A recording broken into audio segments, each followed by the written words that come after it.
ये छोटी सी गाय भारत और पाकिस्तान के बॉर्डर पर एक नारियल के पेड़ को लगाती है, फिर उसी नारियल के पेड़ पर पानी को डालती है। अब नारियल का पेड़ बड़ा होने लगता है और उस पर बहुत सारे नारियल लगने लगते हैं। फिर गाय फौजियों को मजे से नारियल पानी पिलाती है। लेकिन एक दिन गाय नारियल के पेड़ के नीचे खड़ी होती है। तभी कुछ आतंकवादी वहां टैंक लेकर आ जाते हैं और नारियल के पेड़ पर गोला दाग देते हैं, जिससे छोटी गाय घायल होकर मर जाती है। जब आर्मी का जवान गाय को देखता तो वह तुरंत टैंक के ऊपर गोलियों की बरसात कर देता है और सभी आतंकवादियों को मार गिराता है। लेकिन आर्मी का जवान फिर भी रोने लगता है क्योंकि आप लोगों ने लाइक सब्सक्राइब नहीं किया।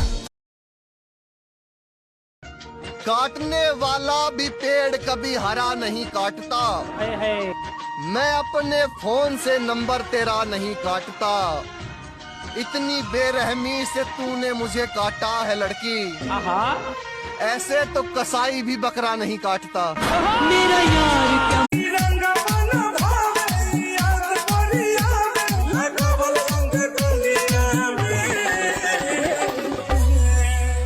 मन लागे ना होलिया।